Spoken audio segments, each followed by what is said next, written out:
नमस्कार दर्शकवृन्द, दिनभरका देश विदेशका प्रमुख खबरहरू समेटिएको नेपाल टाइम्सको टप 50 बुलेटिनमा स्वागत छ। म रश्मिता उदास। सुरु गरौं आजका प्रमुख खबरहरू। नेपालमा गएको 24 घण्टामा 19,800 बढीमा गरिएको परीक्षणमा थप 6,827 जनामा कोरोना पुष्टि। आजै 5,432 जना संक्रमण मुक्त भए।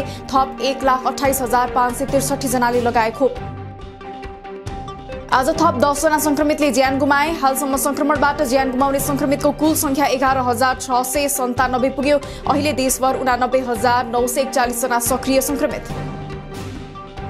नेपालमा कोरोना विरुद्धको खोप अभियान सुरु भएको 1 वर्ष पूरा। 1 वर्षमा अहिलेसम्म 1,37,34,390 जनाले पूर्ण मात्रा र 1,64,58,475 जनाले कम्तीमा एक मात्रा लगाए। बुस्टर मात्रा लगाउनेको संख्या 2,82,724 पुग्यो।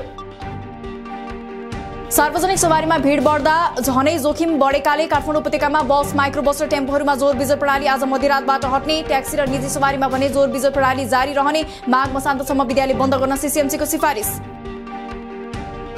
कोरोना खोप लगाइसकेका विद्यार्थीहरूलाई विद्यालयमै उपस्थित हुने गरी पठन पाठनको व्यवस्था मिलाउने वातावरण तयार पारिदिन निजी क्षेत्रका विद्यालय सञ्चालकहरूको माग। बन्द रहेका विद्यालयहरू यही माघ 23 गतेदेखि सञ्चालन गर्न दिन शिक्षा मन्त्री देवेन्द्र पौडेल समक्ष माग। संक्रमण देखिएपछि बैतडीको मेलौली नगरपालिकाका सेवा बन्द। नगरपालिकामा कार्यरत 5 कर्मचारीमा कोरोना देखिएपछि शुक्रबारदेखि अर्को सूचना जारी नभएसम्मका लागि अत्यावश्यक बाहेकका सेवा बन्द गरियो। जिल्ला अदालत पनि 18 गतेसम्म बन्द। आगामी निर्वाचनका विषयमा प्रधानमन्त्री एवं कांग्रेस सभापति शेरबहादुर देउवा, माओवादी अध्यक्ष प्रचण्ड र नेकपा एस अध्यक्ष माधव नेपालबीच छलफल। गठबन्धनको बैठक भोलि बोलाउने सहमति। गठबन्धनमा निर्वाचन केही पछि धकेल्ने विषयमा छलफल केन्द्रित। कोभिड-19 संक्रमित एमाले अध्यक्ष केपी शर्मा ओली सार्वजनिक कार्यक्रममा सहभागी। ओलीतर्फ संकेत गर्दै कोरोना पुष्टि भएपछि पनि आइसोलेसनमा नबस्नु नागरिकको जीवनप्रति गम्भीर खेलवाड भएको कांग्रेस महामन्त्री विश्वप्रकाश शर्माको तर्क। आगामी चुनावबारे छलफल गर्न निर्वाचन आयोगले कानून मन्त्रालयलाई बोलायो। निर्वाचन आयोग स्थानीय तहको निर्वाचन आगामी वैशाखमै गर्नुपर्ने अडानमा सत्ता गठबन्धनभित्र भने निर्वाचन पछि सार्ने विषयमा बहस भइरहँदा मिति तोक्न आनाकानी। केन्द्रीय कार्य समितिको भर्चुअल बैठकबाट कांग्रेस सभापति शेरबहादुर देउवाद्वारा 37 सदस्यीय केन्द्रीय कार्य सम्पादन समिति गठन। कांग्रेसमा 46 सदस्यीय केन्द्रीय कार्य सम्पादन समिति रहने व्यवस्था भए पनि शुक्रबार 37 जना सदस्य मात्र चयन। माओवादी अध्यक्ष प्रचण्ड र नेकपा एस अध्यक्ष माधव नेपाललाई कांग्रेससँग पार्टी एकता गर्न एमाले पोलिट ब्युरो सदस्य महेश बस्नेतको सुझाव। 5 दल मिल्दा पनि एमालेलाई चुनावमा जित्न नसक्ने भएले स्थानीय तहको निर्वाचन सार्ने षड्यन्त्र भइरहेको टिप्पणी। सत्ता गठबन्धन स्थानीय तहलाई जनप्रतिनिधि विहीन बनाउने खेलमा लागेको एमाले सचिव गोकर्ण विष्टको आरोप। आगामी निर्वाचनमा प्राप्त हुन सक्ने परिणामबाट तर्सिएर चुनाव नै सार्न जालझेल रच्ने पार्टीहरूबाट संविधान, लोकतन्त्र र जनादेशको संरक्षण हुन नसक्ने तर्क। विविध बहानामा चुनाव टार्नु संविधान विपरीत र प्रतिगामी कार्य हुने राप्रपा पूर्व अध्यक्ष कमल थापाको तर्क।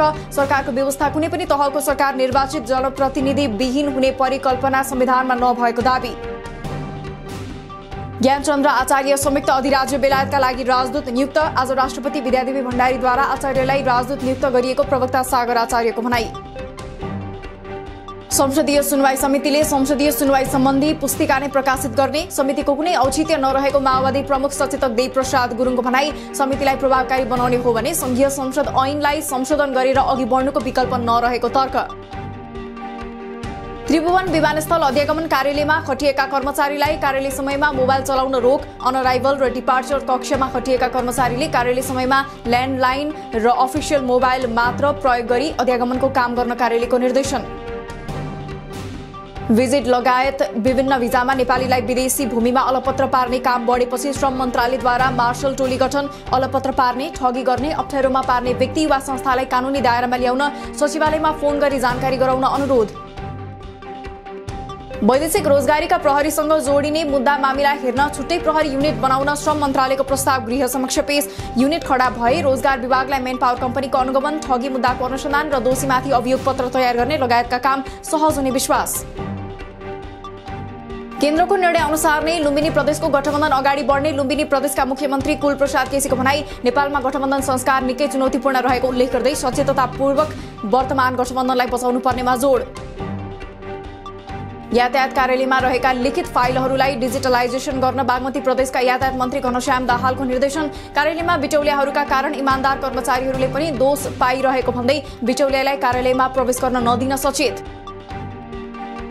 राजस्व छली मुद्दामा 75 लाख धरोटी बुझाउन नसकेपछि जेल परेका उमाशंकर रायभरलाई 25,000 रुपैयाँ धरोटीमा छाड्न सर्वोच्चको आदेश। कर छलीमा रायभरको संलग्नता नदेखिएको र उनको नाममा सरोज कुमार मिश्रले लाभ लिएको देखिएको ठहर गर्दै उच्च अदालतको आदेश बदर।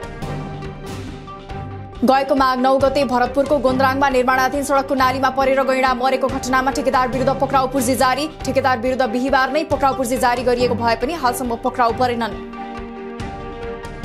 दिपायल स्थित जोगी डाब्रेमा रहेको सेती प्राविधिक शिक्षालयका प्रमुख वीरेन्द्र बाबु यादवमाथि छानबिन सुरु। कुखुरा व्यवसायीसँग कमिसन मागेको अडियो सार्वजनिक भएपछि शिक्षालय प्रमुख यादवलाई जिम्मेवारीबाट समेत हटाइयो। अन्य विभिन्न शीर्षकमा पनि आर्थिक अनियमितता गरेको आरोप।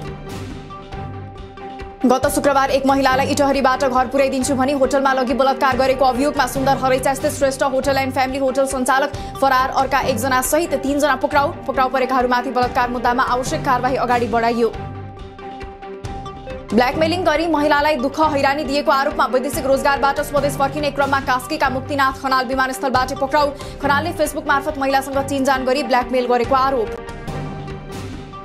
अहिले देशका पहाडी क्षेत्रमा मौसम आंशिक बदली। प्रदेश 1 बागमती र गण्डकी प्रदेशका केही स्थानमा हल्का वर्षा तथा उच्च पहाडी र हिमाली भेगमा हल्का हिमपातको सम्भावना। दार्चुलाको हिमाली क्षेत्रमा बाक्लो हिमपातपछि जनजीवन कष्टकर, हिउँ पगालेर पानी पिउन स्थानीय बाध्य।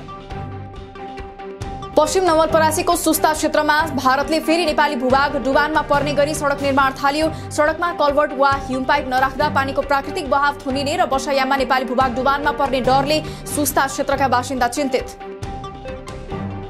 भारतीय पक्षले बनाइरहेको सडकका कारण नेपाली भूभाग डुबानमा पर्ने अवस्था देखिएको पश्चिम नवलपरासीका प्रमुख जिल्ला अधिकारी धर्मेन्द्र कुमार मिश्रद्वारा स्वीकार। सरकारले भारतसँग कूटनीतिक पहल गर्नुपर्ने सुझाव। राष्ट्रिय युवा संघ नेपालद्वारा सुस्ता 5 मा विरोध प्रदर्शन। नयाँ राहदानी बनाएपछि हराएको वा चोरी भएको राहदानी भेटिएमा त्यसको प्रयोग गरी यात्रा नगर्न राहदानी विभागको अनुरोध। त्यसको राहदानी प्रयोग गरी कारबाही समेत हुन सक्ने तर्फ सचेत। विश्वव्यापी कोभिड महामारीका कारण नेपाली पर्यटन क्षेत्रले प्रत्यक्ष असर बिहोरी रहँदा सरकारले पर्यटन क्षेत्र पुनरुत्थानको काम अघि बढायो। पर्यटन मन्त्रालयद्वारा राजा राम गिरीको संयोजकत्वमा पर्यटन क्षेत्र पुनरुत्थान प्राविधिक समिति गठन।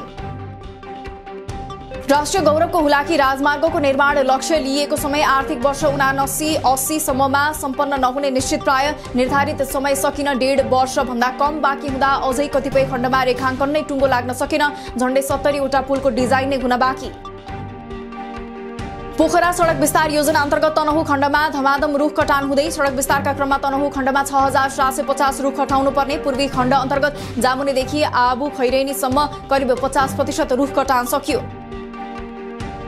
राष्ट्र गौरवको आयोजना कालीगण्डकी करिडोर बागलुङ खण्ड कालोपत्रेको काम सुरु हुन केही समय लाग्ने। आउँदो चैत मसान्तसम्म काम सकिए अर्को आर्थिक वर्षमा मात्रै करिडोर आयोजनाले कालोपत्रेका लागि बोलपत्र आह्वान गर्न पाउने। हालसम्म भौतिक प्रगति 67% सम्पन्न। प्राधिकरण र हिमाल पावर कम्पनी बीच कुरा नमिल्दा 60 मेगावाटको खिम्ती 1 जलविद्युत आयोजनाको सञ्चालन र व्यवस्थापनका लागि संयुक्त कम्पनी स्थापना गर्न ढिलाइ। खरिद दर तय गर्न अब धेरै ढिला नहुने प्राधिकरणको प्रतिक्रिया। रसुवागढी नाकाबाट चालु आर्थिक वर्ष 78-79 को 6 महिनामा 146 टन चिनिया खाद्य सामग्रीको आयात। नाकाबाट खाद्यान्न दलहन तथा अन्य प्रकारका सामग्रीको आयात बढी। नागरिक उड्डयन प्राधिकरणले विभिन्न निकाय संघ संस्था र कम्पनीसँग उठाउन बाँकी बक्यौता करिब 2 अर्ब रुपैयाँ पुग्यो। स्वदेशी तथा विदेशी निकाय संघ संस्थाले प्राधिकरणलाई 1 अर्ब 81 करोड 75 लाख बढी बुझाउन बाँकी, जसमा 22 सेवा कम्पनीहरूको बक्यौता रकम ठूलो। भर्चुअल मुद्राका नाममा अवैध कारोबार हुँदा अर्थतन्त्रमा त्यसको असर देखिँदै। राष्ट्र बैंकको प्रारम्भिक अनुसन्धान अनुसार कोरोना कालमै नेपालीहरू क्रिप्टो करेन्सीको कारोबारतिर बढी आकर्षित। अहिले रेमिटेन्स घट्नुको प्रमुख कारण अवैध भर्चुअल मुद्राको कारोबार हुन सक्ने आकलन। पछिल्लो एक सातामा शेयर बजार मापक नेप्से परिसूचकमा 151.61 अङ्कको गिरावट। नेप्से परिसूचक 151.61 अङ्कले घटेर 2779.98 बिन्दुमा झर्यो। नेप्से परिसूचकसँगै लगानीकर्ताको सम्पत्तिमा पनि 2 खर्ब 13 अर्ब 90 करोडको गिरावट। सुनको भाव आज पनि तोलामा 900 रुपैयाँले घटेर 92,600 रुपैयाँ कायम। चाँदीको भाव पनि आज 25 रुपैयाँले घटेर प्रति तोला 1265 रुपैयाँमा कारोबार। मरिसससँगको खेलमा नयाँ अनुभव बटुल्दै जितका लागि खेल्ने राष्ट्रिय फुटबल टोलीका कप्तान किरण चेम्जोङको भनाई। नेपालले मरिसससँग शनिबार र मंगलबार 2 खेल खेल्ने। नेपालले पहिलाको गल्तीलाई सुधारेर प्रदर्शन गर्ने सहायक प्रशिक्षक किरण श्रेष्ठको प्रतिक्रिया। पूर्व कप्तान ज्ञानेन्द्र मल्ल, दिपेन्द्र सिंह ऐरी, सोमपाल कामी र कमल सिंह ऐरीमाथि गरेको कारबाही नेपाल क्रिकेट संघ क्यानद्वारा फिर्ता। क्यानद्वारा कप्तान सन्दीप लामिछाने, ज्ञानेन्द्र मल्ल सहित 5 खेलाडीलाई सन् 2022 को केन्द्रीय सम्झौतामा ग्रेड ए मा अनुबन्ध। आईसीसी विश्वकप T20 ग्लोबल छनौट ए अन्तर्गतको उद्घाटन खेल आगामी फागुन 6 गते नेपाल र आयोजक राष्ट्र ओमान बीच हुने। फाइनलमा पुग्ने दुई टिमले विश्वकपमा स्थान पक्का गर्ने। ग्लोबल छनौट अघि नेपालले T20 श्रृङ्खला खेल्ने। इटालीका माटियो बेरेटिनीलाई हराउँदै Spanish tennis star Rafael Nadal Australian Open टेनिसको फाइनलमा प्रवेश। अब नाडालले उपाधिका लागि ग्रिसका स्टेफानोस सित्सिपास र रुसका डानिल मेदवेदेव बीचको विजेतासँग खेल्ने। इराकलाई 1-0 गोलले हराउँदै इरान कतारमा यसै वर्ष हुने फिफा विश्वकप फुटबलका लागि छनौट। इरान 19 अङ्क जोड्दै शीर्ष स्थानमा। एसियाली छनौटबाट सन् 2022 को विश्वकपमा पुग्ने पहिलो देश बन्यो इरान। युक्रेनको विषयलाई लिएर रुसी ग्यास पाइपलाइन सञ्चालन हुन नदिने अमेरिकाको चेतावनी। रुसले आगामी फेब्रुअरीमा युक्रेनमाथि आक्रमण गर्ने बाइडेनको चेतावनी। आफूहरूले युक्रेनसँग युद्ध गर्न नचाहेको रुसका विदेश मन्त्री सर्गेई लाभरोभको प्रतिक्रिया। जोर्डनमा सेना र लागु औषध तस्कर बीच झडप हुँदा 27 जनाको मृत्यु। भारी हिमपात भइरहेका बेलामा सिरियाबाट जोर्डन प्रवेश गर्न खोजिरहेका तस्करलाई रोक्न खोज्दा गोली चलेको जोर्डनको सुरक्षा निकायको विज्ञप्तिमा उल्लेख। ठूलो मात्रामा लागु औषध फेला। दक्षिण अफ्रिकाका 3वटा देशमा मुसलधारे वर्षासँगै उष्णकटिबन्धीय आँधी आनाबाट ज्यान गुमाउनेको संख्या 77 पुग्यो। पूर्ण क्षतिको मूल्याङ्कन गर्न कठिनाई भइरहेको 3 देशका उद्धारकर्मीको प्रतिक्रिया। पश्चिमी प्रान्त क्षेत्रका लागि WHO निर्देशक ताकेसी कसाईमाथि कर्मचारीलाई दुर्व्यवहार, रङ्गभेदी भाषा प्रयोग र जापानलाई खोप सम्बन्धी संवेदनशील तथ्याङ्क चुहाएको आरोप। रङ्गभेदी भाषा प्रयोग र खोप सम्बन्धी तथ्याङ्क चुहाएको आरोपको भने कसाईद्वारा खण्डन। पाकिस्तानी सेनाको एक चेकपोस्टमा गरिएको आतंकवादी हमलामा परि 10 जना सैनिकको मृत्यु, कयौं घाइते। भिडन्तमा एक आतंककारी मारिएको र 3 जना पक्राउ परेको उल्लेख। हालसम्म हमलाको जिम्मा कसैले लिएन।